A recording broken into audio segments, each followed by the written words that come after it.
संदेश दे रहे हैं कि हे मनुष्यों, गृहा मा विभीत, तुम गृहस्थ से डरो मत।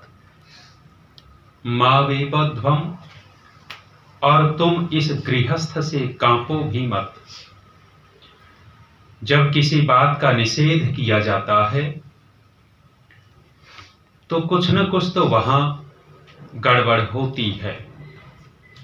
कोई कहे कि भाई इस रास्ते पर मत जाना,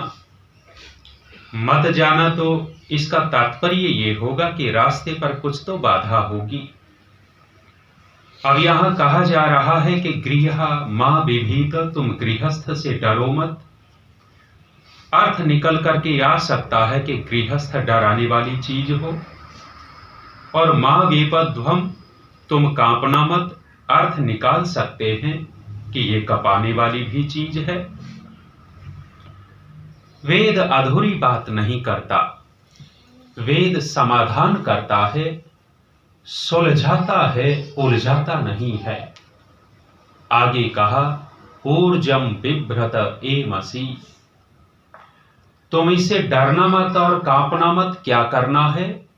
ऊर्जा को धारण करो, अपने अंदर ताकत पैदा करो, और ताकत पैदा करके गृहाश्रम में प्रवेश कर जाओ। जो लोग बलवान होते हैं वैचारिक दृष्टि से, जो लोग बलवान होते हैं शारीरिक दृष्टि से, वे लोग गृहाश्रम में अधिक आनंद और सुख की अनुभूति करते हैं।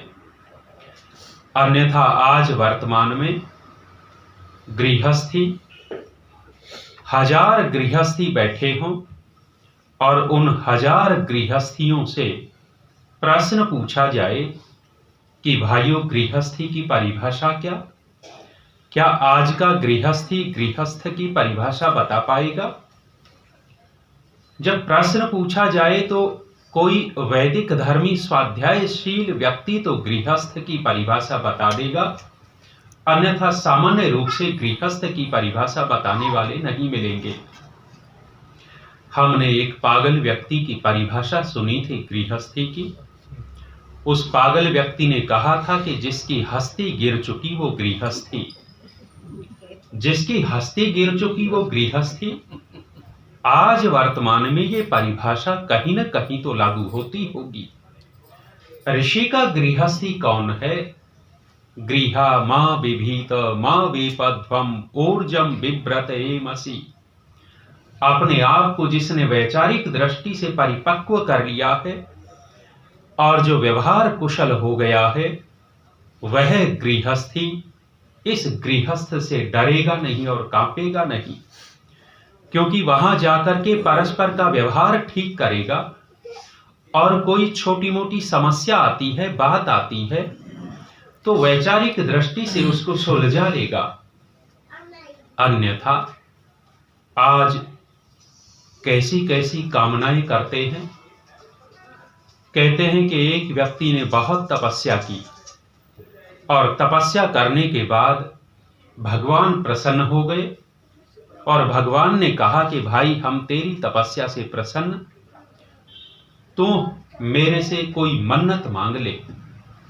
मन्नत मांग ले। उस व्यक्ति ने कहा कि भगवान यदि आप मेरे से प्रसन्न ही हो गए हैं तो मैं शादीशुदा हूं, तू मुझे फिर से कुंवारा बना दे, फिर से कुंवारा बना दे।